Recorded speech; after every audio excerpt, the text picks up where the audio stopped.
Good morning everyone. आवाज़ check कर लीजिए।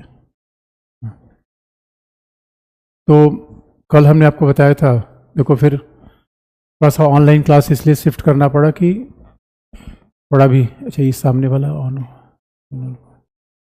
लास्ट लाइन है ये।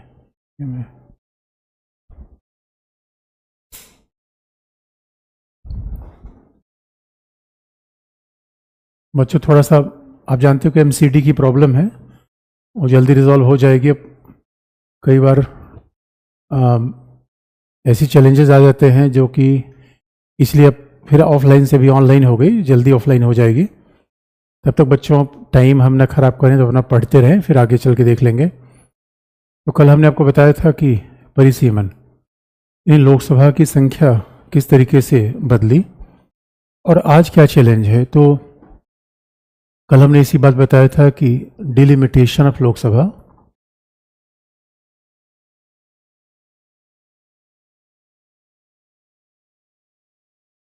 लोकसभा का परिसीमन, यानी परिसीमन का मतलब होता है डिलिमिटेशन, और लोकसभा की बाउंड्री तय की जाती है। और आप जानते हो कि लोकसभा के आज की डेट में परिसीमन में क्या चैलेंज है। आज की डेट में लोकसभा के परिसीमन के चैलेंज क्या है बच्चों। तो पहला बड़ा इशू ये है कि पहला, उत्तर और दक्षिण के बीच संतुलन, a balance between north and south.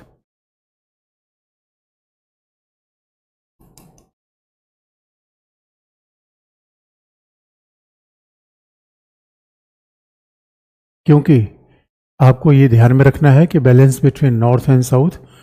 तो बच्चों आपको ये बात ध्यान में रखना है कि डेमोक्रेसी में देखो, अब ऐसा नहीं हो सकता कि आपको लगता है कि यूपी का ही कोई पीएम बन जाए। हमारे तो ऐसा होता है, यूपी का पीएम होता है, लेकिन तमिलनाडु के लोगों से जाके पूछो, उड़ीसा के लोगों से जाके पूछो, तब आपको पता चलेगा। वह उनका कहना है कि भाई आप तो यूपी का ही पीएम बना देते हो, वो हमारे यहाँ से कोई पीएम होता ही नहीं। इसलिए अगर आज की डेट में परिसीमन जो प्रेजेंट पॉपुलेशन से तय किया जाए तो सबसे बड़ा फायदा यूपी बिहार को होगा। इसका मतलब है लोकसभा की आधी सीटें तो यूपी बिहार से आ जाएंगी, बाकी राज्यों का लोकसभा में रिप्रेजेंटेशन इम्बैलेंस हो जाएगा। लेकिन वर्तमान समस्या क्या है, अब अगर आज की डेट में मान लो कि हम 2021 के सेंसस के आधार पे, अगर 2021 के जनगणना के आधार पे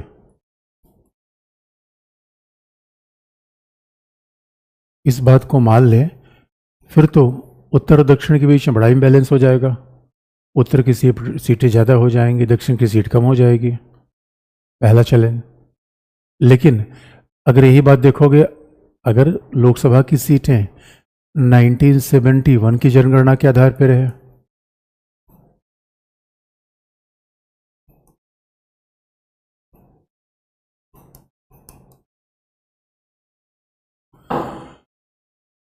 अगर ये 1971 की जनगणना के आधार पर बनी रहे, एज इट इज़ रहे, तो इसमें उत्तर भारतीय राज्यों का घाटा होता है। दोनों कंडीशन में चैलेंज है।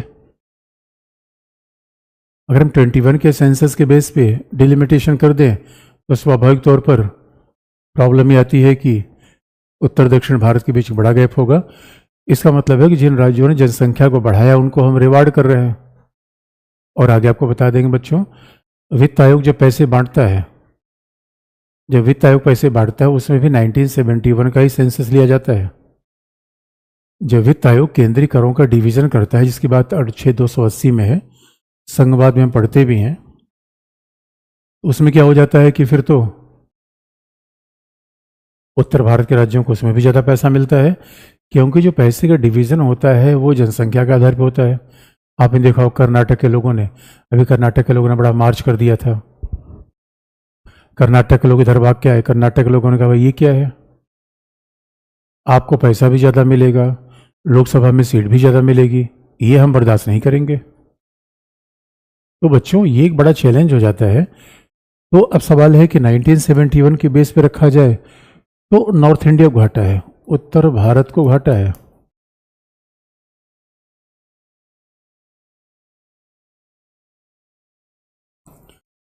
और अगर हम नॉर्थ और साउथ के बीच में बैलेंस करना चाहें और कुल मिलाकर आज की बेस पे रख दें तो भी चैलेंज है, तो भी अपने आप बहुत बड़ा चैलेंज है, क्योंकि उत्तर भारत की सीटें बहुत बढ़ जाएंगी, साउथ इंडिया कम हो जाएगा। तो पहली कंडीशन में उत्तर भारत को फायदा है, दूसरी कंडीशन में उत्तर भारत को घाटा है। और दोस्तों यही तो बात है, हमें उत्तर दक्षिण भारत की बात नहीं सोचनी है, हमें इंडिया की बात सोचनी है। क्योंकि अगर हम दक्षिण भारत के राज्यों को, भाई जनसंख्या उन्होंने अच्छा प्रदर्शन किया, इसलिए बड़े ध्यान से देखो, लोकसभा में बिहार की सीट, बिहार को लोकसभा में 40 सीट्स है, और उसी लोकसभा में तमिलनाडु को मिलने वाली सीट कितनी है? 39। बिहार में लोकसभा को 40 सीट है, तमिलनाडु में लोकसभा को 39 सीट्स है। इसका सीधा मतलब यह है कि कहीं न कहीं तमिलनाडु बिहार की पॉपुलेशन 71 में एक जैसी थी। लेकिन दोस्तों उसके बाद तो बिहार ने टॉप गियर लगा दिया, तेलंगाना की पॉपुलेशन बढ़ गई और तमिलनाडु ने पॉपुलेशन कंट्रोल किया। तो इस कॉन्टेक्स्ट में स्वाभाविक रूप में तमिलनाडु को घाटा होगा, बिहार को फायदा होगा। इसलिए हमारे पास ऑप्शन बनता है पहला। और अब देखो जो नई पार्लियामेंट है, जो हमने नई पार्लियामेंट बनाई है, उसमें मैक्सिमम लोकसभा में सिटिंग कैपेसिटी है वो 800। और पूरी दुनिया के आप देख लो बच्चों, दुनिया में जहां भी लोकतांत्रिक देश होंगे, किसी भी दुनिया के लोकतांत्रिक देश में रिप्रेजेंटेटिव बॉडी में सीटों की संख्या 500 ज़्यादा नहीं है, 500 550। अरे भैया हमारी लोकसभा में कैपेसिटी 800 भले हो जाए, अब सोचो अगर 800 लोग बैठ जाएं तो फिर कहाँ से ऑप्शन बनेगा? 800 लोग, अरे बैठना थोड़ी बातचीत करना है, संवाद करना है, विधि का निर्माण करना है, बैठना पर्पस तो नहीं है। और जरा सोच के देख लो, इसका मतलब है कि हमारा लोकसभा अगर हमारी लोकसभा में 1971 के बेस पर ये 543 सीट है, इसका मतलब है कि हम ये मान के चलते हैं कि हमारे देश की आबादी 55 करोड़ है, 54 करोड़ है। तो हमारे देश की आबादी 55 करोड़ है, ये हम मान के चलते हैं। जबकि आज की बात यह है तो हमारे देश की आबादी अगर देखा जाए तो पॉपुलेशन सेंसस आना है, लेकिन 140-45 करोड़ हो गए हैं। इस आधार पर अगर लोकसभा को रीएडजस्ट किया जाए तो लोकसभा की सीटें 1400 हो जाएंगी। और लोकसभा की सीट अगर 1400 हो जाएगी तो फिर बैठाओ कहाँ बच्चों? ये लोकसभा में बालकनी बनानी पड़ेगी। एक बालकनी होगी, एक नीचे वाला फ्लोर होगा, ऊपर से लोग नीचे कूदेंगे, नीचे से ऊपर कूदेंगे, ये बड़ा चैलेंज आएगा। इसलिए एक ऑप्शन कहा गया है कि या तो यथास्थिति रखी जाए या तो कहीं न कहीं दूसरा एक आधार और बनाया जाए, जैसे कश्मीर में किया। यानी अब विकल्प क्या बचता है? इसलिए व्हाट इज ऑप्शन? विकल्प क्या है? विकल्प बच्चों ये है, ये विकल्प नंबर 1 ये बनता है कि किस तरीके से लोकसभा की सीटों को एज इट इज रखा जाए, यथास्थिति, यानी जो है उसी को रखा जाए, तो अपने आप में झगड़ा नहीं होगा, इस स्टेटस को रखा जाए। क्योंकि बात सच है कि वित्त आयोग जब केंद्रीय करों का डिवीजन करता है, ज़्यादा पैसा किसको देता है? जो राज्य पॉपुलेशन वाले हैं, गरीब हैं। तो दक्षिण भारतीय राज्य कहेंगे भैया पैसा भी ज़्यादा लोगे, रिप्रेजेंटेशन भी ज़्यादा लोगे। तो देखो बच्चों, ये डेमोक्रेसी का आर्गुमेंट है। इसलिए कोशिश की जाती है भाई प्रेसिडेंट कम से कम उड़ीसा का हो। अगर प्रेसिडेंट उड़ीसा का है, अब पता चला कि प्रेसिडेंट भी यूपी का है, पीएम भी यूपी का है, इस बात को जो साउथ इंडिया वाले स्टेट हैं वो बड़े ऑब्जेक्शनेबल मानते हैं। इसलिए कई बार कहा जाता है डेमोक्रेसी इनक्लूसिव होनी चाहिए, मतलब सर्वसमावेशी होना चाहिए। ऐसा नहीं कि बहुमतवाद नहीं होना चाहिए, इसके पास बहुमत है वही सब कुछ करेगा। कई बार लोग भावना में कहते हैं जिसकी जितनी जनसंख्या उतनी भागीदारी। तो बच्चों याद रखो, फिर तो देश में डिवीजन होगा। फिर यथास्थिति रखी जाए पहला, या दूसरा ऑप्शन क्या है? जनगणना में जनसंख्या के अलावा और भी आधार रखा जाए, जैसा कि हमने कश्मीर में किया। पहली बार हमने कश्मीर में क्या किया? जनसंख्या के अलावा अन्य आधारों को भी शामिल किया। Apart from population, we also accommodate some other factors. भाई पॉपुलेशन के अलावा अदर फैक्टर्स कौन हो सकते हैं? इकोनॉमिक डेवलपमेंट, सोशल फैक्टर्स, ऐसे फैक्टर को मिला सकते हैं। इसका मतलब है अगर ऐसे फैक्टर को लाएंगे तो जैसे कश्मीर में हमने क्या किया कि भाई जो पहाड़ी क्षेत्र है, मैदानी क्षेत्र है, जो पिछड़े क्षेत्र है, उनको भी थोड़ा सा ज़्यादा रिप्रेजेंटेशन दे दें। केवल पॉपुलेशन के आधार पर ही तो रिप्रेजेंटेशन ठीक नहीं है, ये भी हमारे पास बड़ा ऑप्शन है। और दूसरा ऑप्शन ये है कि बच्चों यथास्थिति रखी जाए। और अब हम कर दें, क्योंकि अभी तक हमने क्या कर रखा है कि 10 लाख जनसंख्या पर एक सीट दी है। As of now we have allocated 1 seat for 1 million population. उसको हम क्या कर दें, उसको थोड़ा बढ़ा दें। अब भाई कह दे देखो भाई 20 लाख पे एक सीट है, क्योंकि यही तरीके बचते हैं, यही तरीके बचते हैं। इसलिए ये इंडियन डेमोक्रेसी का ये नया चैलेंज है। And this new challenge for India's democracy, किस तरीके से हम इसको हल करें, कि किस तरीके से समन्वय हो, हारमोनी, समन्वय, सामंजस्य, जिससे we can maintain harmony and balance between north and south, between population and between economic under development. तो हर चीज़ को अगर हम समावेश करेंगे तभी तो इनक्लूसिव डेमोक्रेसी होगी। तो ये लोकसभा के सामने चैलेंज है। लोकसभा के और आप चैलेंज देखोगे, और चैलेंज क्या है लोकसभा के, और चैलेंज क्या है? पहला तो what are other challenges for Lok Sabha?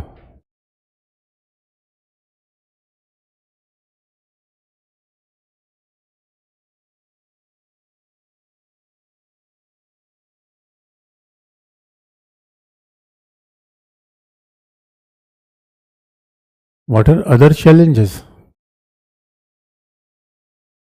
तो बच्चों देखो, लोकसभा का पहला चैलेंज कहां से आता है? परिसीमन से, डिलिमिटेशन से।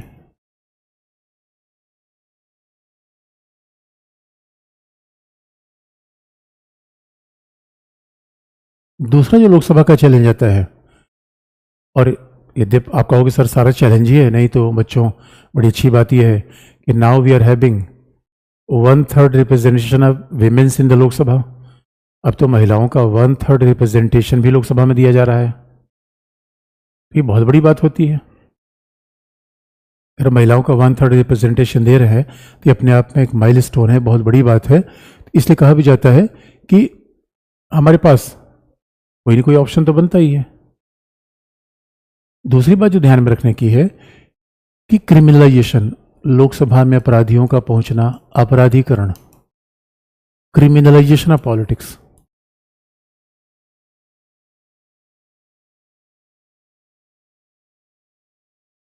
ये लोकसभा की बड़ी समस्या है, क्रिमिनलाइजेशन ऑफ पॉलिटिक्स। तो बच्चों अगर अपराधी और हर दल में है, कि हर दल के दाग अच्छे हैं। और बड़ा इंटरेस्टिंग पार्ट है, law breakers become the law makers. ये लोकतंत्र में हमारे यहाँ संस्थात्मक कमजोरी है। लोगों को क्या लगता है कि अरे तो सांसद सब चोर है, सब अपराधी हैं। और जरा सोच के देखो, अगर सांसद बाहुबली, हमारे यहाँ रूल ऑफ लॉ है, बाहुबलियों का लॉ है। तो बच्चों ऐसा पता बाहुबलियों का लॉ है, और हम तो आर्टिकल 14 में कहते हैं नहीं सब बराबर।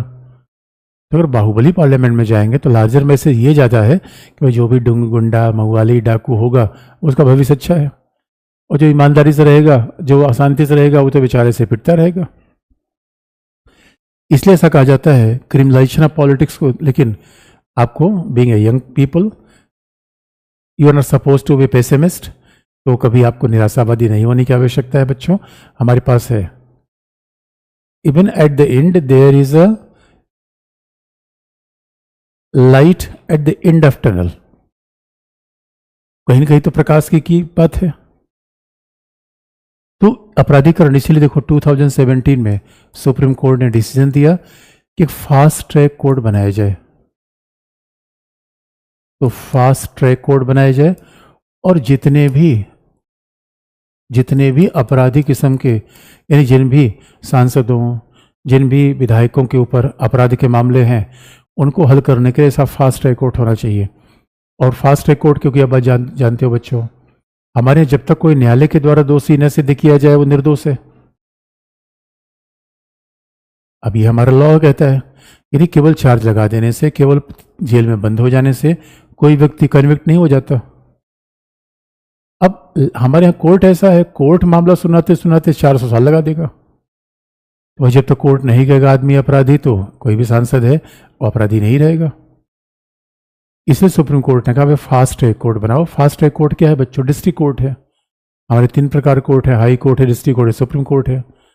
Fast track court district court है, तो डिस्ट्रिक्ट कोर्ट क्या करेगा? फास्ट ट्रैक का मतलब है कोर्ट वही रहेगा, यानी जो 30 जारी कोर्ट में हम देखते हैं वही कोर्ट है। जो सामान्य कोर्ट है वो फास्ट ट्रैक कोर्ट है, तो वो फास्ट कैसे हो जाएगा? जज वही रहेगा, बस वो है डेली सुनवाई उसकी होगी, डेली सुनवाई होगी, मामला एडजर्नमेंट नहीं होगा, स्थगन नहीं होगा, और मामला 1-2 साल में निपटा दिया जाएगा। नहीं तो हमारे कोर्ट में मामला 50 साल, 25 साल, 100 साल। ये क्या है? पैसेंजर ट्रेन जैसे चलती है ना, हर जो देखो वही रोक लेता है। पैसेंजर ट्रेन का हाल तो यह बच्चों कि पता ट्रेन से छाता गिर गया और लोगों ने ट्रेन रोक दी, भाई पहले छाता निकालो फिर ट्रेन चलेगी। तो हमारी कोर्ट भी पैसेंजर जैसी चलती थी। अब कोर्ट कह रहा है भाई वंदे भारत जैसा चलो, तो गतिमान जैसा चलो। इसलिए फास्ट ट्रैक कोर्ट का विचार आया। इसलिए बच्चों फास्ट ट्रैक कोर्ट आया और ये अपराधीकरण रोकने की बात आई, तो क्रिमिनलाइजेशन को रोका कैसे जाए, ये भी प्रयास चल रहा है। और तीसरी बात है कि जो चैलेंज है बच्चों, वो कोई चैलेंज कौन सा है, किस तरीके से भाई। और जो हमारे देखो कि first pass the post system खामी है, तो लॉ कमीशन ने कहा था, हमारे यहाँ 2015 में विधि आयोग की रिपोर्ट आई थी,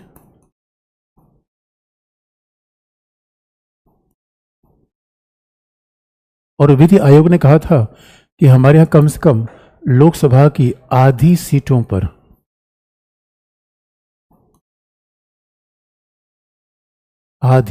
पर सूची प्रणाली या लिस्ट सिस्टम का प्रयोग होना चाहिए।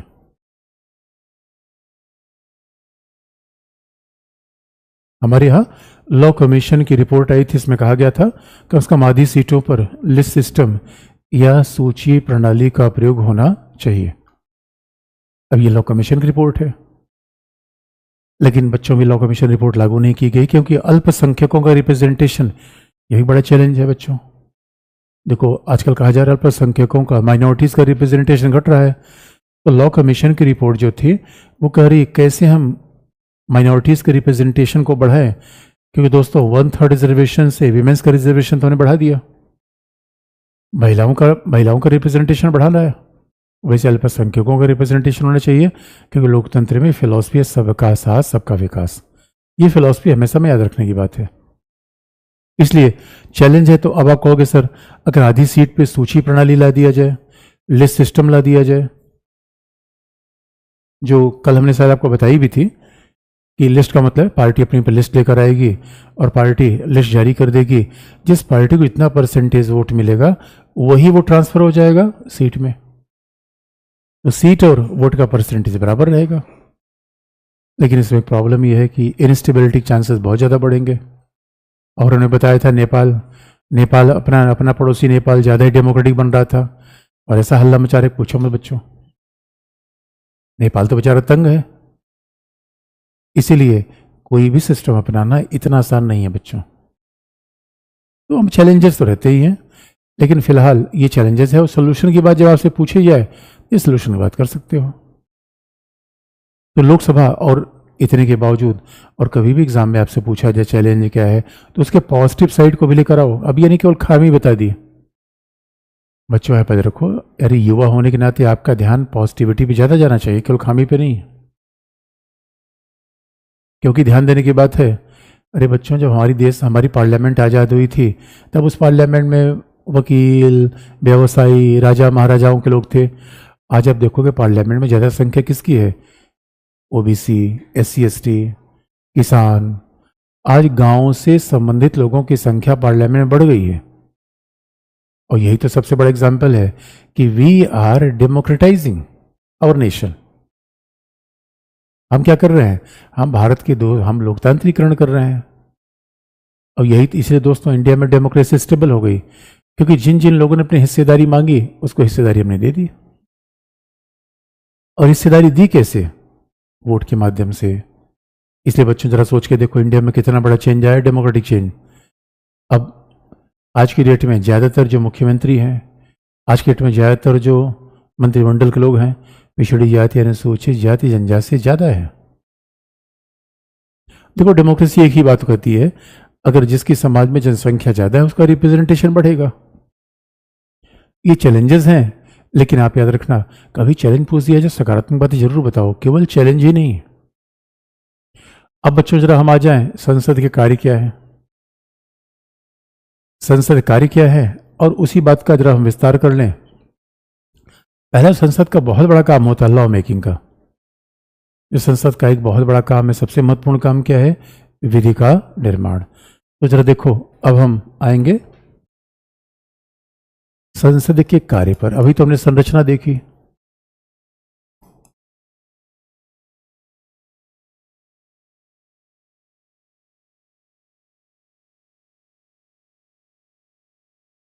Functions of parliament.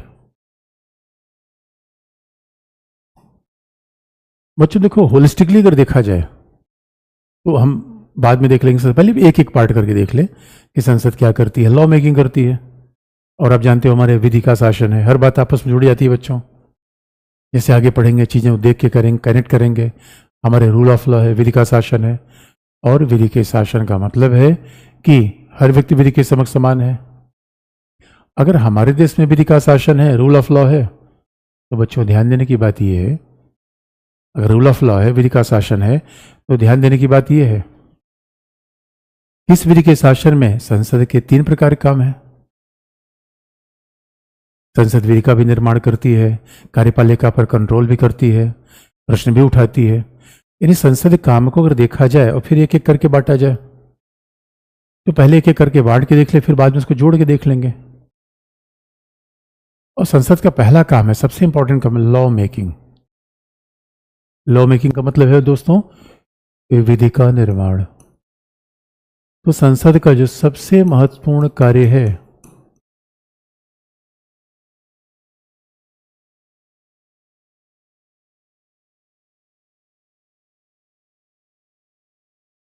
Law making. तो मोस्ट इंपॉर्टेंट पार्ट ऑफ जो पार्लियामेंट है वो लॉ मेकिंग का काम है, विधि के निर्माण काम किया था संसद के द्वारा। अगर देखोगे विधि का निर्माण कैसे होता है, तो प्रथम वाचन, फर्स्ट रीडिंग,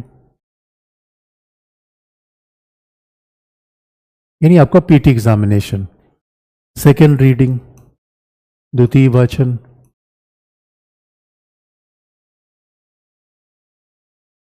यानी आपका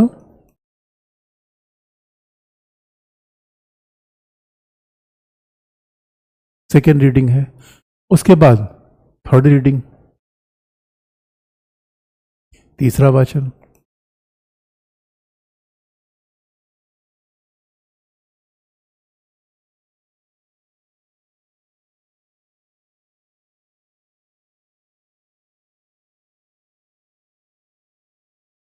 तो संसद के जो काम है, फर्स्ट रीडिंग है, सेकेंड रीडिंग है, थर्ड रीडिंग है, ये संसद के 3 काम है। अब जब आप देखोगे first reading, second reading, third reading, मामला ये है बच्चों, देखो हमेशा लिखते समय, सोचते समय थोड़ा विचार बना करके बात करो। अब देखो हमारी डेमोक्रेसी है, अब first reading, second reading, third reading में क्या आता है, बेसिक बात आपको बता दें। अब हमारे लोकतंत्र है, और लोकतंत्र में विधि का निर्माण जनता की इच्छा के हिसाब से होना चाहिए, यानी विल ऑफ द पीपल। और कहा भी जाता है लोकतंत्र में जनता की इच्छा जनार्दन की इच्छा है, जो जनता की इच्छा है वही प्रभु की इच्छा है। अब ये बात इसका जबकि हम देखते हैं दोस्तों, जबकि आप देखो लॉ मेकिंग काम किसका है, लॉ मेकिंग काम तो एक्सपर्ट का है। आप ये कहोगे सर लॉ मेकिंग काम एक्सपर्ट का है, क्योंकि अगर मान लो इंफॉर्मेशन टेक्नोलॉजी का लॉ बन रहा है तो उसमें इंजीनियर को ला दिया जाए, और कोई आपराधिक कानून बन रहा है उसमें वकील को शामिल कर दिया जाए, और महिलाओं से संबंधित कोई कानून बन रहा है तो महिला विभागों के प्रोफेसर को लाया जाए। ये कानून बनाने में इस संसद क्या काम करेगी? एक खास बात है डेमोक्रेसी का, क्योंकि बच्चों डेमोक्रेसी इसी बात को मानता है कि हर व्यक्ति असाधारण है। That is basic philosophy of democracy, that every person is extraordinary. हर व्यक्ति कमाल का है, हर व्यक्ति असाधारण है बच्चों। और यकीन मानो, अब कोई घर इंजीनियर बना सकता है, लेकिन घर में रहने वाला ही बताएगा वो उपयोगी है अनुपयोगी है। ये डेमोक्रेसी का बहुत बड़ा मर्म है, जहां मानते हैं कि हर व्यक्ति अपने आप में विशेष है। तो पहला वाचन, दूसरा वाचन, तीसरा वाचन का मतलब क्या होता है? फर्स्ट रीडिंग में क्या होता है? विधेयक प्रस्तुत होता है, इंट्रोडक्शन ऑफ बिल। और कुछ चीजें आपको रटना नहीं है बच्चों, हम कभी भी रटने का प्रयास मत करिए। Introduction of bill. अब विधेयक कौन प्रस्तुत करेगा? आप जानते हो, संसद का मालिक, लोकसभा का मालिक स्पीकर। याद रखना, लोकसभा का मालिक पीएम नहीं होता। लोकसभा में स्पीकर के बिना पत्ता भी नहीं हिलता बच्चों। और राज्यसभा का मालिक राज्यसभा का सभापति। ये बात तो क्लियर है, बिना लोकसभा स्पीकर के, राज्यसभा के सभापति के परमिशन के कोई बिल जा ही नहीं सकता, कोई भी काम संसद में। अब ये रटने, ये प्रश्न पूछना हो तो विधि का निर्माण, बजट पारित करना पड़ना, यानी सबसे पहले हम किसके पास जाएंगे? लोकसभा स्पीकर के पास। तो ये बात स्पष्ट है भाई कहाँ कौन काम करता है। अब लेकिन आप कहोगे सर ये बताओ, अगर बिल प्रेजेंट किया जाएगा तो बिल कौन ला सकता है? तो who can introduce the bill? कौन विधेयक लाएगा? तो कोई भी, मंत्री भी ला सकता है और सांसद भी। सांसद चाहे मनोनीत हो, इलेक्टेड हो, कोई फर्क नहीं पड़ता। याद रखना बच्चों, जो मनोनीत नॉमिनेटेड मेंबर ऑफ पार्लियामेंट होता है, बस उसको राष्ट्रपति के इलेक्शन में वोटिंग राइट नहीं है, बाकी उसको उतना ही वेतन मिलेगा, उतने अधिकार है, बाकी उससे कोई अधिकार कम नहीं है।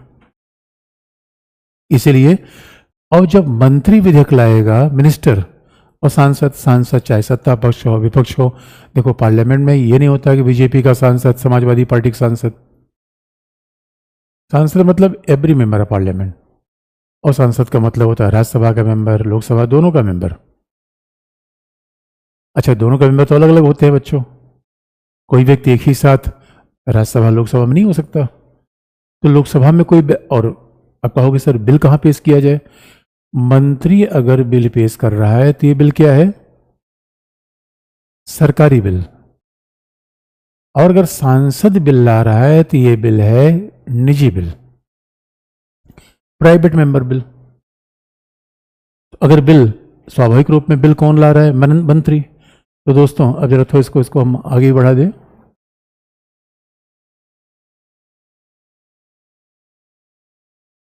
अगर बिल ला रहा है मंत्री तो क्या होगा? सरकारी विधेयक, यानी गवर्नमेंट बिल। और सांसद ला रहा है तो प्राइवेट मेंबर बिल, निजी सदस्य विधेयक।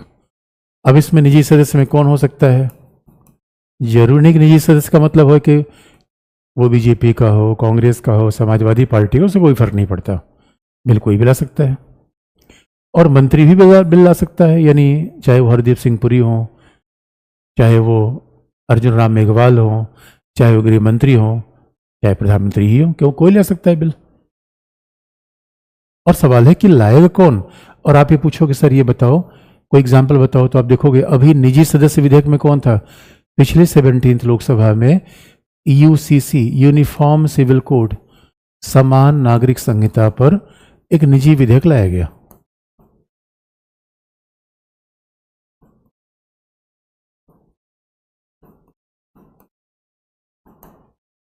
और बाकी अब मीडिएशन बिल, कई बिल हमारे पास है, बायोलॉजिकल डाइवर्सिटी बिल, कई बिल। और बिल तो आप जानते हो ओरिजिनल भी आ सकता है, संशोधन भी आ सकता है। कई बिल को हटाने का बिल भी लाया जाता है, क्योंकि जैसे बिल बनता है वैसे हटाया जाता है। जैसे अभी ये बिल लाया गया था हटाने का, वक्फ बोर्ड अधिनियम 1995। अगर मान लो कोई बिल बन गया और लॉ है, उसको पार्लियामेंट हटाना चाहती है तो भी वही प्रोसेस लगेगी बच्चों, प्रोसेस वही होगा, पहला वचन, दूसरा वचन, तीसरा वचन, चाहे बिल बनाना हो चाहे बिल को रिपील करना हो। तो आप देखिए कृषि विधेयक, जब संसद ने कृषि विधेयक को हटाया था तो भी वही तरीका अपनाया था, यानी प्रोसेस एक ही है। और आप जानते हो कि अब सवाल है कि विधेयक कहाँ प्रस्तुत किया जाएगा। भाई प्रस्तुत तो किया जाएगा, प्रस्तुत कैसे किया जाएगा? स्पीकर के परमिशन से। बिना स्पीकर के परमिशन से बच्चों सदन में पत्ता भी नहीं हिलता। या राज्यसभा में लाना है तो आप सभापति। और सवाल है कि वेयर, बिल कहाँ लाया जाएगा? तो बिल बच्चों राज्यसभा में भी लाया जा सकता है। It can be introduce in council of state and Lok Sabha में भी लाया सकता है। बिल कहीं भी लाया सकता है। और आप देखोगे पहला चरण के पहले, लेकिन आप कहोगे सर जो पहले चरण में बिल लाया जाता है क्या सीधे पहले चरण में आ जाता है? बच्चों देखो हमारे संसदीय शासन है, संसदीय शासन में इंटरेस्टिंग पार्ट है जो मंत्री है वो भी सांसद है, यानी सारे सांसद मंत्री नहीं है बच्चों, सारे सांसद मंत्री नहीं है, लेकिन सारे मंत्री सांसद है। तो हमारे यहां जिस तरीके से बिल लाया जाता है तो सामान्यतः हमारे संसदीय शासन है, तो संसदीय शासन में सारे मंत्री भी सांसद हैं। अब ये बड़ा इंटरेस्टिंग पार्ट है, इसे मंत्रियों की दोहरी भूमिका होती है, एक मंत्री के रूप में दूसरे, यानी इसे तो कहा जाता है संसदीय शासन में विधायिका और कार्यपालिका के बीच में फ्यूजन होता है, विधायिका और कार्यपालिका के बीच में फ्यूजन होता है, सम्मिलन होता है। तो सामान्यतः हमारे यहाँ देखो बच्चों ज्यादातर विधेयक सरकारी ही पारित होते हैं, क्योंकि जिसका सरकार है उसी के लोकसभा में बहुमत है। आज तक के इतिहास में भारत में केवल पिछले 75 सालों के संसदीय इतिहास में भारत में केवल 14 निजी विधेयक पारित हुए हैं, ओनली 14। प्रस्तुत बहुत हुए हैं। अब निजी विधेयक प्रस्तुति की संख्या देखेंगे तो 500 आ जाएगी, पारित हुए हैं 14, यानी जब विधेयक पारित हो जाता है तो वो अधिनियम बन जाता है। इसलिए हमारे यहां 14 विधेयक बाकायदा पारित हुए हैं, बाकी पारित नहीं हो पाया। अच्छा, दूसरी बात ये भी अब ध्यान से देखने की है कि अब ज्यादातर विधेयक सरकारी पारित होते हैं, क्योंकि बच्चों अब सरकार, जिसका सरकार है उसी का लोकसभा बहुमत है। लेकिन हकीकत की बात देखो, अगर सरकारी बिल ही पारित होगा तो आप कहोगे सर ये बताओ ये विधेयक बना कौन रहा है, विधायिका बना रही है कार्यपालिका? तो देखो मंत्री विधेयक सदन में ला सकता है। अरे भाई सदन में तो केवल सत्ता पक्ष है नहीं, मंत्री सदन में विधेयक ला सकता है, उसको पारित करने की जिम्मेदारी पूरे संसद की है। तो हम ये नहीं कह सकते कि नहीं कार्यपालिका ही विधि का निर्माण कर लेती है। हाँ, कार्यपालिका विधि के निर्माण की शुरुआत कर सकती है। और होता यह है कि देखो हमारे यहाँ सामूहिक उत्तरदायित्व है, कलेक्टिव रिस्पॉन्सिबिलिटी है, इसलिए पूरा टीम के रूप में काम करती है। अभी सारे पहले मंत्री बैठे, कैबिनेट बैठेगी, विचार करेगी भाई किस पे हमें लॉ बनाना है। क्योंकि याद रखना बच्चों, अगर हमारे पास लॉ नहीं है तो सरकार एक कदम भी आगे नहीं चल सकती। हमारे तो रूल ऑफ लॉ चलता है, बिना लॉ के सरकार एक कदम भी आगे नहीं चल सकती। तो किसी मामले में कोई पूछ लेगा भैया ये बताओ लॉ कहाँ है, तो लॉ नहीं है, पुलिस क्या करेगी? हमारे यहाँ लॉ नहीं है तो पुलिस किसी को नकल करते हुए पकड़ नहीं सकती। सोचो, ये तो रूल ऑफ लॉ है। नकल करने से रोकने के लिए लॉ बनाना पड़ा, ये बड़ी दुर्भाग्य की बात है। बताओ, पूरी दुनिया में एक इकलौता कानून है जहां बच्चों को इसलिए कानून बनाना पड़ा कि कॉपिंग कर रहे हैं, चीटिंग कर रहे हैं। अब पढ़ने लिखने वाले बच्चे चीटिंग करें और उनके लिए कानून आए, ये भी बड़ी शर्म की बात है, लेकिन हुआ ऐसा। और हमारे तो आप देखो, जरा सोच के देखो कि नशाखोरी बंद करने के लिए कानून है, तो गांधी बाबा कहा करते शराब नहीं पीना चाहिए। तो अब यही नैतिकता कानून में फर्क आ जाता है कि सबको नैतिक कैसे बनाया जाए। इसलिए हमारे यहाँ पहले मंत्रिमंडल बैठता है, इसलिए विधेयक सदन में आने से पहले बड़ी बड़ी लंबी यात्रा करता है, अचानक विधेयक सदन नहीं आ जाता। विधेयक सदन में आने से पहले जो लंबी यात्रा करता है कि पहला मंत्रिमंडल बैठेगा, तो मंत्रिमंडल आपस में विचार करेगा भाई हमें किस विधि की आवश्यकता है, इनकम टैक्स में है कि फॉरेस्ट में है कि बायोलॉजिकल डाइवर्सिटी एक्ट में है, अरे बताओ विधि चाहिए कहाँ। तो फिर ये तय होता है भैया इस फील्ड में विधि चाहिए हमें। तो जब ये तय हो जाता है कि यहाँ विधि चाहिए, तब उसके बाद मंत्रिमंडल प्रस्ताव पारित कर देती है। अब जिस मंत्रालय को विधि का निर्माण करना है, क्योंकि हमारे सब काम बटे हुए हैं, गृह मंत्रालय काम अलग है, रक्षा मंत्रालय काम अलग है, यही दोस्तों सरकार का सिस्टम है। अब मान लो कि अगर विधि का निर्माण है यूसीसी पर, तो ministry of law and justice बनाएगी। विधि का निर्माण है बायोलॉजिकल डाइवर्सिटी एक्ट पर, पर्यावरण मंत्रालय बनाएगा। और विधि का निर्माण है सुरक्षा पर, गृह मंत्रालय बनाएगा। तो जब कैबिनेट ने प्रस्ताव पारित कर दिया कि विधि बननी चाहिए, तो अब यह प्रस्ताव जाएगा उस मंत्रालय के पास कि भाई बिल को लिखा तो जाए, क्योंकि विधेयक क्या है, विधि का प्रस्ताव है एक। और दोस्तों ड्राफ्टिंग बड़ा इंपॉर्टेंट होती है, इसलिए आप देखो यूपीएससी परीक्षा में सबसे ज्यादा महत्व लिखने का होता है, क्योंकि बिल बनाने की मूल जिम्मेदारी किसकी है, मंत्रियों की थोड़ी है, आईएएस ऑफिसर की। ये बिल बनाने की मूल जिम्मेदारी तो आईएएस ऑफिसर की है। अब आईएएस ऑफिसर आएगा, बिल बनाएगा, यानी उसकी ड्राफ्टिंग करना। तो मान लो कि विधि मामला है महिलाओं से, तो भेजा जाएगा महिला बाल विकास मंत्रालय, उसमें बाकायदा अधिकारी लगातार फटाफट बिल को लिखेगा, सारे क्लॉज लिखेगा। और बिल को लिखना मतलब बच्चों समझो किताब लिखना है, अरे किताब में स्टोरी थोड़ी लिखनी है, एक एक बात का महत्व होता है, शब्दों का बड़ा महत्व हो जाता है लॉ में। अब जब विधि ड्राफ्ट कर लेगा, तो आप याद रखना कोई भी मंत्रालय विधि का निर्माण करे, किसी से भी विधि संबंधित हो, एक मंत्रालय के पास जाना ही पड़ेगा। जैसे कहा जाता है कई मंदिर मस्जिद में आप जाते हो तो वहां कोई द्वारपाल होता है, वो कहेगा भैया द्वारपाल से होके आप जाओ। ऐसा ही द्वारपाल है हमारे ministry of law and justice. कोई भी विधि बनेगा, कोई विधि मंत्रालय ड्राफ्ट करेगा, और ड्राफ्टिंग कहाँ भेजना बहुत जरूरी है, ministry of law and justice के पास।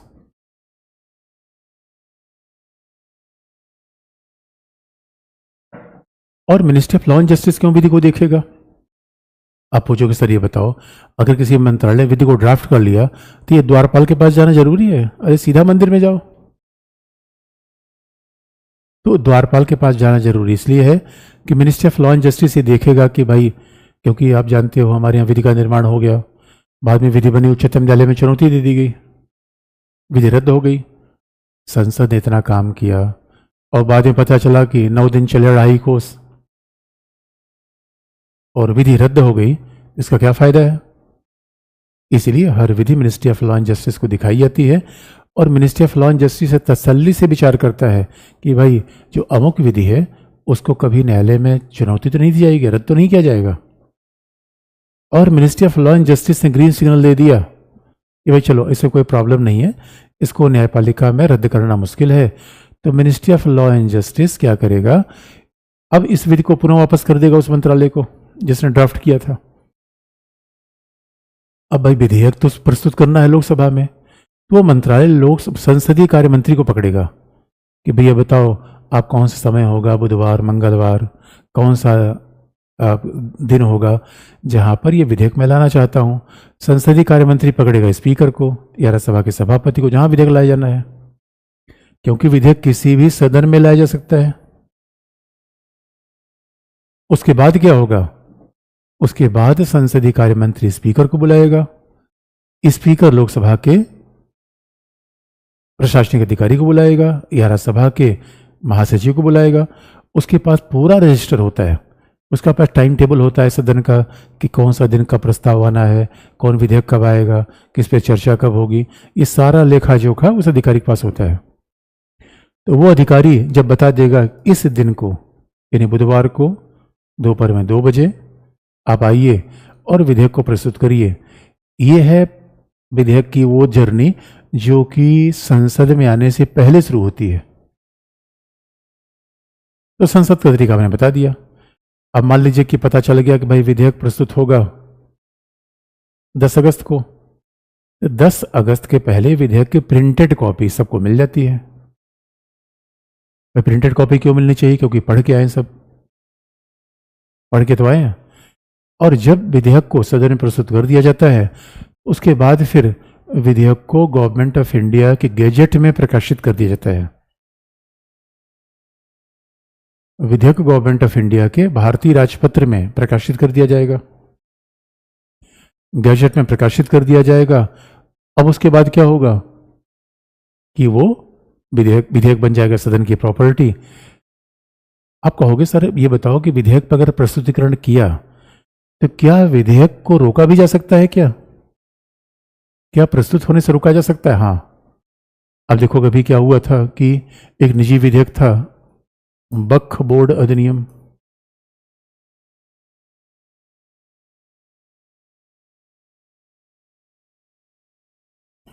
इसको खत्म करने की बात थी, यानी अगर कोई विधि, ये बिल नहीं है, ये एक्ट है। और एक्ट कब होता है? जब पार्लियामेंट कोई लॉ बना देता है एक्ट होता है। और बिल क्या होता है? विधेयक क्या होता है? विधि बनाने का प्रस्ताव किया है,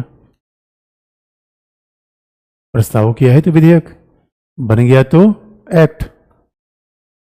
प्रस्ताव क्या है?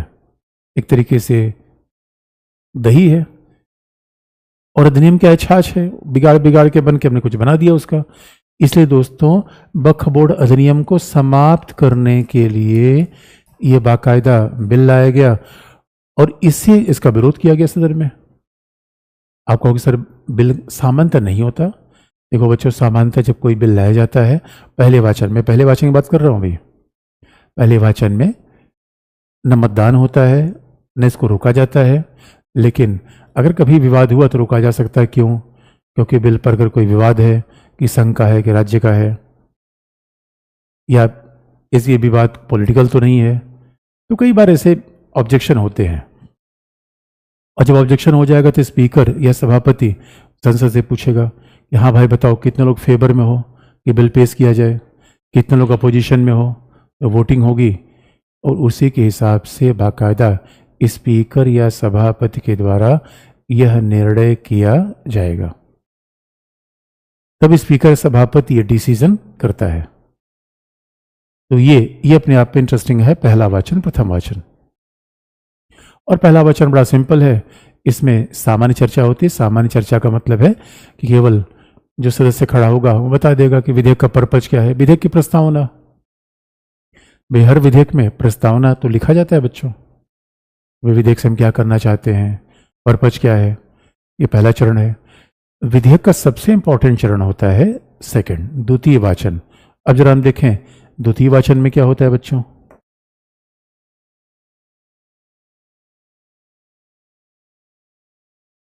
सेकंड रीडिंग,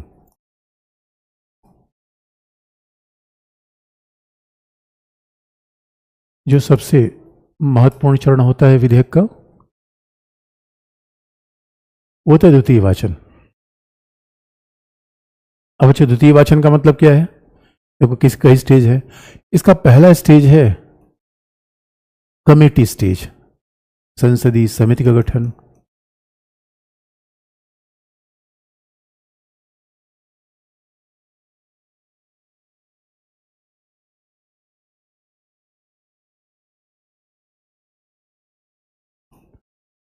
कमेटी स्टेज दूसरा, इसका दूसरा चरण कौन सा है बच्चों? ये है रिपोर्टिंग स्टेज, यानी समिति की रिपोर्ट प्रस्तुत करना।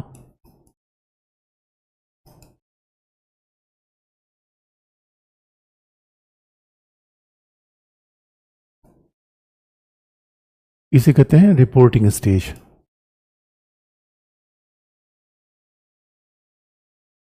और तीसरा, विधेयक पर चर्चा।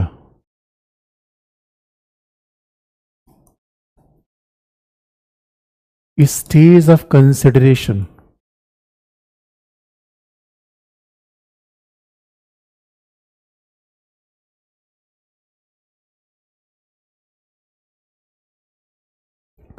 ये तीन स्टेज होते हैं।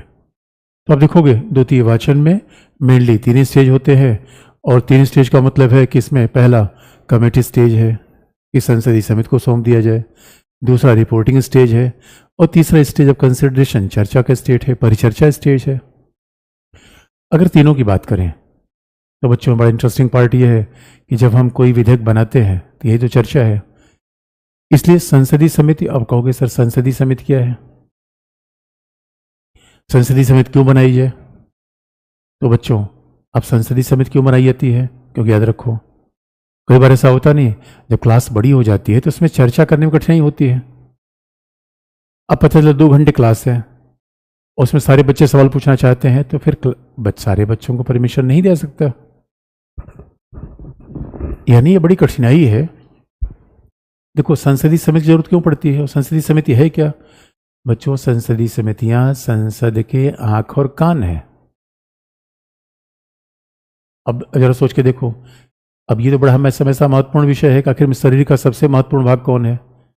कई लोग कहते हैं शरीर का सबसे महत्वपूर्ण भाग है दिल है, लेकिन ईयर एंड आइज अगर सोच के देखो, बिना ईयर आइज के हम दिल तक भी कैसे पहुंचेंगे?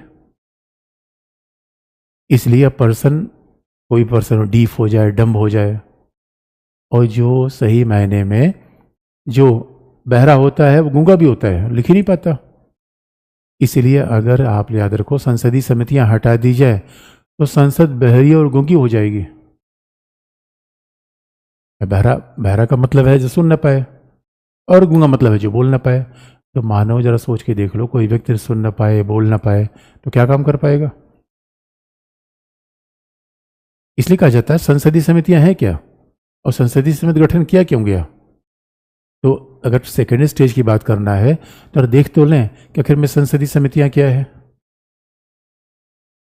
और फिर ये तीनों स्टेज समझने के पहले ये तो हम देख लें कि आखिर में पार्लियामेंट्री कमेटी है क्या, करती क्या है, क्यों बनाई जाती है। तो दोस्तों ऐसे देख लो आप,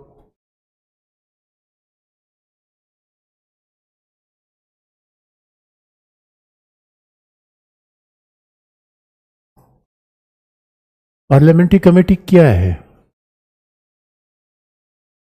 क्या है? तो पहला संसद का लघु रूप है, माइक्रोकॉस्म ऑफ पार्लियामेंट, छोटा रूप।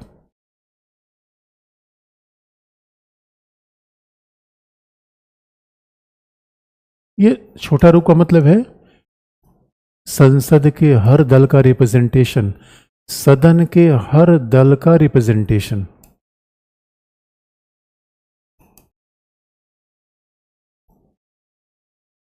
संसद के प्रत्येक दल का प्रतिनिधित्व समितियों में होता है। हाँ, संख्या के अनुपात में बराबर से नहीं होगा, यानी जिसका संसद में ज़्यादा संख्या होगी, लोकसभा में ज़्यादा संख्या होगी, वो लोग संसदीय समिति में भी ज़्यादा आएगा। यानी संसदीय समितियां किससे मिलकर बनती हैं? अरे दोस्तों, संसद सांसदों से मिलकर बनती है। इसमें कौन होता है? लोकसभा या राज्यसभा का सदस्य, वो निर्दलीय हो, दल का हो, मनोनीत हो, से कोई फर्क नहीं पड़ता, सांसदों से मिलकर बनती है। संसदीय समिति में कौन लिया जाएगा? प्रत्येक दल का प्रतिनिधित्व रिप्रेजेंटेटिव होगा, लेकिन अगर किसी की बहुमत है लोकसभा में तो उसके ज़्यादा मेंबर होंगे, यानी हर दल का मेंबर होगा। लेकिन स्वाभाविक रूप से कांग्रेस का मेंबर कब होगा? क्योंकि कांग्रेस की संख्या लोकसभा में कम है, बीजेपी की संख्या लोकसभा में ज़्यादा है। और फिर संसदीय समिति का मतलब क्या है? ये संसदीय समितियां अगर सदन का अलग रूप है, सदन के प्रत्येक दल का रिप्रेजेंटेशन है, सांसदों से मिलकर बनती है, ये अपना रिपोर्ट लोकसभा सचिवालय या राज्यसभा सचिवालय को देती है।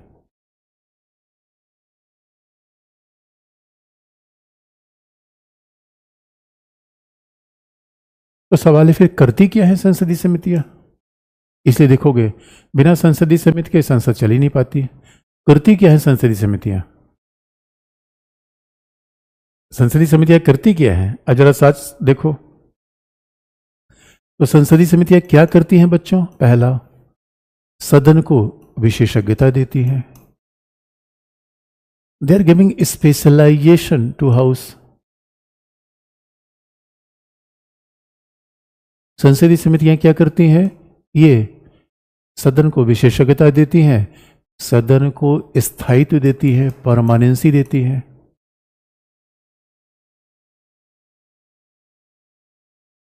ये संसदीय समितियां सदन का काम हल्का करती हैं, कार्य को आसान बनाती हैं, यानी they make ease of doing business. और उसके बाद ये समितियां क्या करती हैं? ये समितियां बाकायदा विशेषज्ञता करती है और दलीय विभाजन को दूर करती है, दलीय विभाजन को दूर करती है।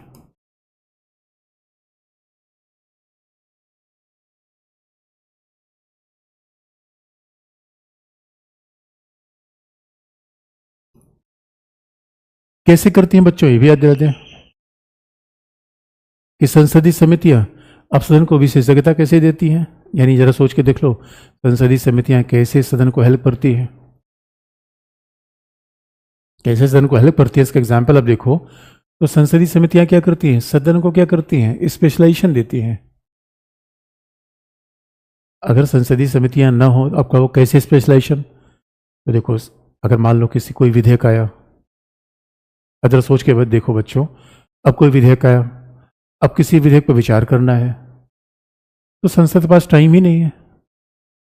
अरे मेरे बच्चों, लोकसभा की कार्यवाही जब शुरू होती है 11 बजे प्रश्नकाल, 12 बजे शून्यकाल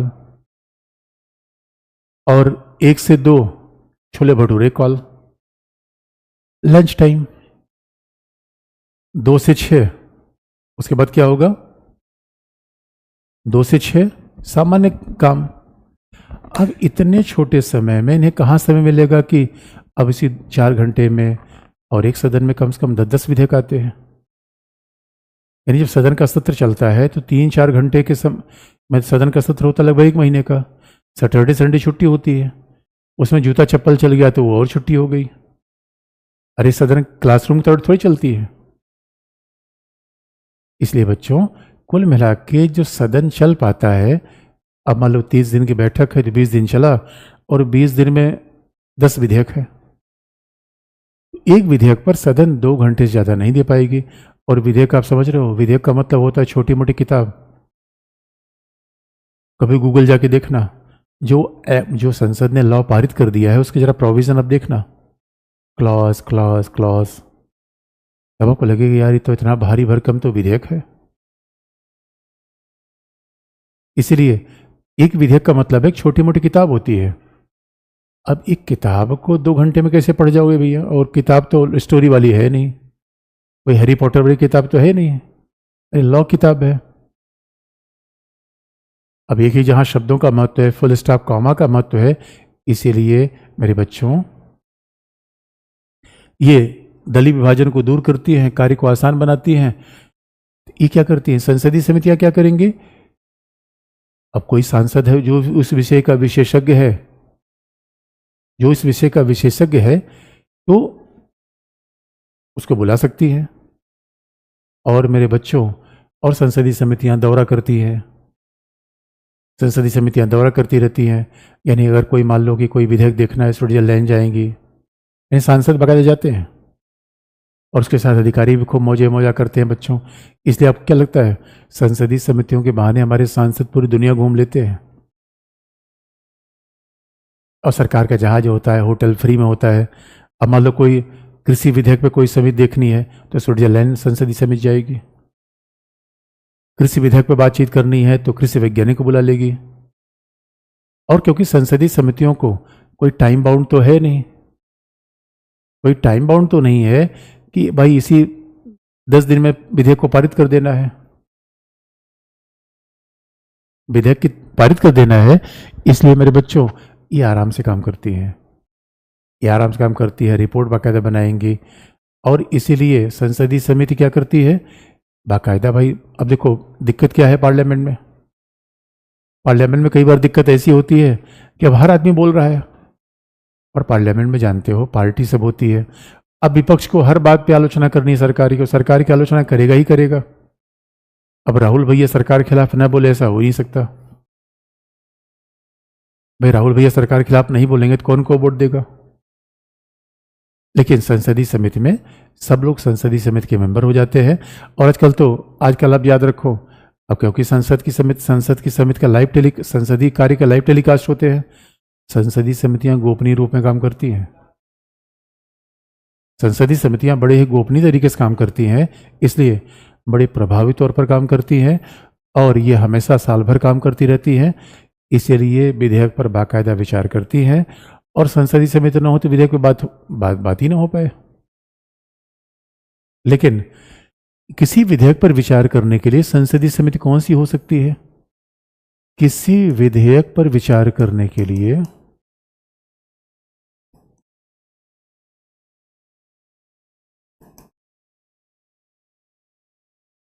संसदीय समिति कैसी हो सकती है?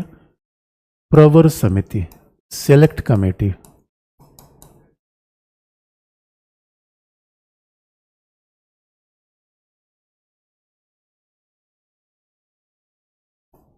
और दूसरा संयुक्त समिति, ज्वाइंट कमेटी।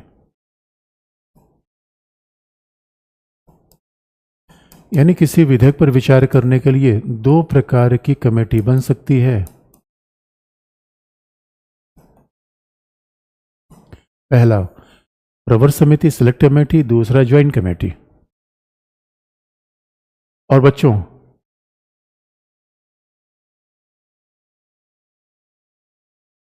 संयुक्त समिति। अब संयुक्त समिति का मतलब क्या है कि जिस समिति में दोनों सदन के सदस्य शामिल होते हैं वो संयुक्त है। और प्रवर क्या है? प्रवर वो समिति है जिसमें केवल एक सदन के सदस्य शामिल होते हैं।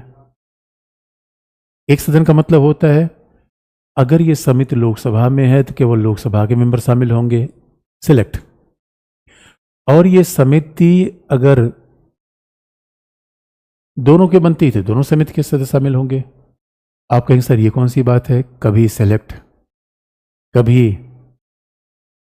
कभी ज्वाइंट, रीजन क्या है? तो मेरे बच्चों, मैं आपको याद दिला दूं, अगर विधेयक लोकसभा में लाया गया और लोकसभा में ही अब विवाद हो गया तो क्या होगा? उस विधेयक पर संयुक्त कमेटी बनेगी, क्योंकि भाई वो विधेयक राज्यसभा में जाएगा। तो मेरे बच्चों, दो बार, अब ये नहीं कि विधेयक पहले एक बार समिति लोकसभा में बनाई फिर एक बार समिति राज्यसभा में बनाई तो पता चला कि फिर तो हम विधि बना चुके, फिर तो विधि बनी नहीं पाएगी। पता चला बच्चों कि हम विधि बनाने में 6 महीने राज्यसभा लिया, 6 महीने लोकसभा लिया।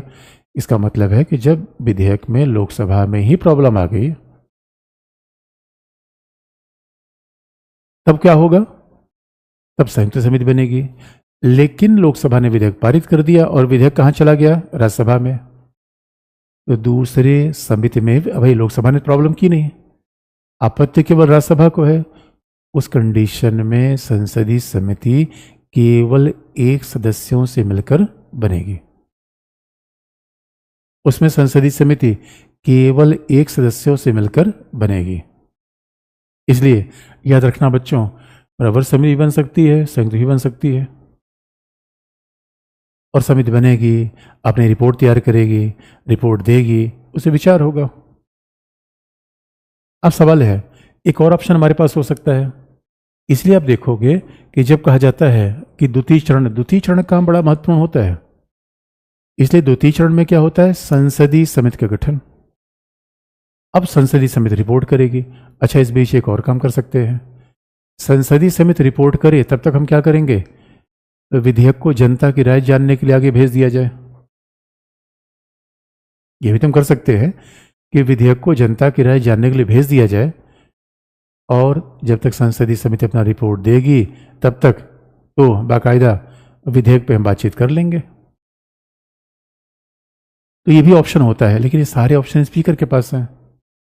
स्पीकर को स्वाभाविक रूप में अभी ऑप्शन स्पीकर के पास है कि स्पीकर आम जनता की राय के लिए भेजे कि न भेजे। तो आप कहोगे सर आम जनता कैसे अपनी राय देती है? आम जनता अपनी राय कैसे देगी? भाई स्पीकर पेपर में निकलवा देगा इस संसदीय समिति ने आम जनता से राय मांगी है और आम जनता अपनी राय लिख के, ईमेल, व्हाट्सएप जैसे भी होगा वो देगी।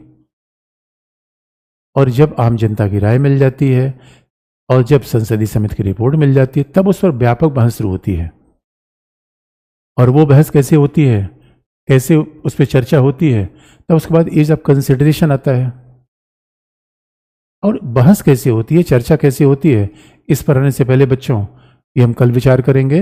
अभी आप सवाल पूछ लो कि आखिर में जितनी बात अभी हमने बताई उसमें कोई प्रॉब्लम हो तो पूछ लो, बाकी बात आप कल बता देंगे। बताओ बच्चों। किसी ने कहा लिखवा दीजिए। अरे रीमा चिंता मत करो, अब इतनी बात बेसिक बातें ही सब लिखते रहो साथ में, जब मैं बोल रहा हूं तो लिख लो साथ में। लोकसभा स्पीकर का निर्वाचन कौन करता है? अरे मेरे बच्चे आगे आपको बता देंगे। लोकसभा स्पीकर का निर्वाचन नहीं होता, लोकसभा स्पीकर का चयन होता है। शब्दों पर ध्यान देना, पीटीएल बड़ा जरूरी है। Speaker of Lok Sabha chosen, choice होता है उसका। आप याद रखो, जब पहली बार लोकसभा आती है तो संविधान में क्या लिखा गया है? लोकसभा के सदस्यों को शपथ दिलाने का काम राष्ट्रपति का है। अब लेकिन राष्ट्रपति अब जो द्रौपदी मुर्मू महोदय पता चला कि 550 लोगों को कैसे शपथ दिलाएंगे, तो राष्ट्रपति एक सांसद को शपथ दिला देती है। उसी को कहा जाता है प्रोटेम स्पीकर। प्रोटेम का मतलब है स्पीकर फॉर टाइम बिंग, थोड़े समय के लिए स्पीकर। और वही प्रोटेम स्पीकर बाकी सांसदों को शपथ दिलाता है। प्रोटेम लैटिन शब्द है, संविधान में लिखा गया, लोकसभा नियमों में है। और जब सारे सांसद शपथ ले लेते हैं तब सांसद अपने सदस्यों में से ही एक सदस्य का स्पीकर के लिए चयन करते हैं। तो ये स्पीकर का तरीका है। और अभी आगे हमको बता देंगे सत्र कैसा होता है, स्थगन क्या है, सत्रावसान क्या है, ये बेसिक फैक्ट भी आगे आपको बता देंगे।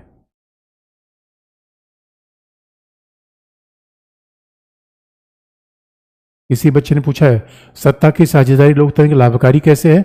अरे मेरे अम्बुज देखो, अरे भाई सीधी सी बात है, सत्ता में ज्यादा लोग रहे। देखो लोकतंत्र का मतलब क्या? सभी का शासन, सभी का ना हो बहुमत का शासन। अरे बहुमत का ना हो, सत्ता की साझेदारी का मतलब ऐसी सरकार बने जिसमें तमिलनाडु, बंगाल, बिहार सबका रिप्रेजेंटेशन होगा, सब जाति सब धर्म हो, यही तो साझेदारी है। ये हमेशा अच्छा होता है। किसी बच्चे ने पूछा निजी सदस्य विधायक क्या है? अरे मेरे बच्चों विधेयक है, विधेयक है, विधायक नहीं है। निजी सदस्य विधायक कुछ भी नहीं होता। अब किसी बच्चे ने तृतीय वाचन में क्या है? अरे मेरे पुत्र इतना आगे मत बढ़ो, अभी तो द्वितीय वाचन खत्म कर लेते, अभी मेंस चल रहा है, तृतीय वाचन इंटरव्यू है, पहले तो मेंस आ जाए। सर किसी के सर राज्य व्यवस्था के मेंबर का कार्यकाल 6 साल होता है, तो सभा और 5 साल हो तो राज्यसभा के मेंबर। अरे मेरे तो सवाल तो समझ में नहीं आ रहा है मेरे बच्चों। अरे सीधी सी बात है, राज्यसभा मेंबर कार्यकाल 6 साल है। अगर कोई बीच में छोड़ देता है तो जो दूसरा उसके स्थान पर आएगा वो केवल शेष कार्यकाल के लिए ही होगा। लोकतंत्र में अधिकारों की जरूरत क्या है? अरे मेरे बच्चों, जैसे जीने के लिए हवा की जरूरत है, वैसे लोकतंत्र में अधिकारों की आवश्यकता है। शरीर दिल के लिए धड़कन की जरूरत है, तो लोकतंत्र में अधिकार आवश्यक है। क्योंकि लोकतंत्र में अधिकार नहीं होगा तो अरे भाई, हमने जब शासन हमारा है तो हमें तो कुछ मिलना चाहिए बच्चों। कमाल की बात है यार। लोकतंत्र में अधिकार ना होने का मतलब शादी में गए बिना खाने लौटा दिया किसी ने। समिति फिर से समझा दीजिए। अरे मेरे बच्चों, अरे समिति अब बिल्कुल सिंपल सी बात है यार। जैसे तो हॉस्टल में, कभी यूनिवर्सिटी में बच्चे हॉस्टल में रहते हैं तो हॉस्टल में बड़ी सारी कमेटी बनाते हैं। अब खेल की स्पोर्ट्स की अलग कमेटी बना दिया, मेस की अलग कमेटी बना दिया। भाई कमेटी इसलिए बनाई जाती है कि सब हॉस्टल के बच्चे, अब पता चला कि मेस में खाना बनवाना है तो अब हम 1000 बच्चों से नहीं पूछ सकते, तो 10 मेंबर कमेटी बना दी क्या खाना बनना है। तो वैसे संसद कमेटी होती है। अब संसद के सामने जो भी काम होते हैं उनको आसानी से किया जा सके, उसे इसका छोटा सा रूप बना देते हैं, कमेटी बना देते हैं बच्चों, यही बात है। प्रवर समिति बता दीजिए। अरे प्रवर का मतलब होता है मेरे बच्चों जिसमें केवल एक सदन के सदस्य हों। अब लोकसभा के भी हो सकते हैं, राज्यसभा के हो सकते हैं, केवल एक के होंगे, प्रवर होगी।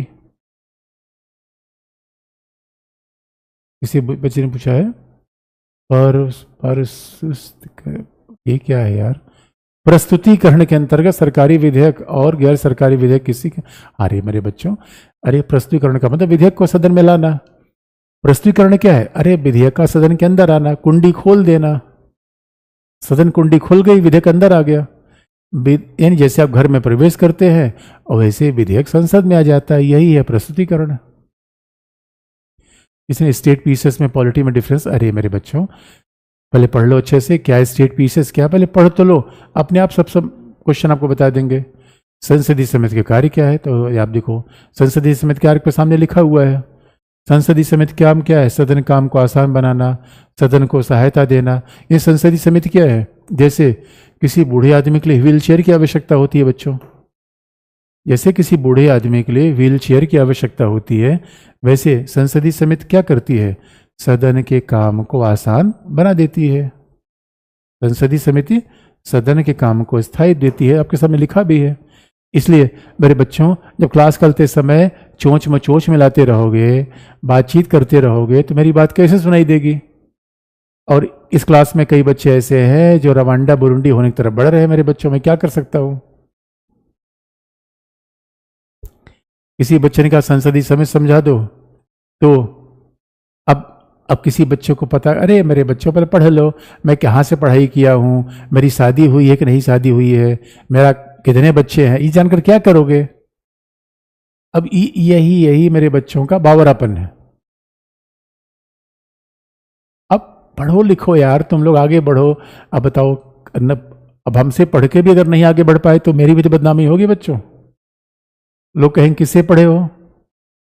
तो जरा सोच के देखो, आप अगर आगे बढ़ते हो तो आपके साथ परिवार का भी नाम आगे बढ़ता है, टीचर का भी नाम आगे बढ़ता है, और आप फिसड्डी हो गए, लोग कहेंगे ओ, फिर तो किसी बच्चे बख बोर्ड अधिनियम क्या है?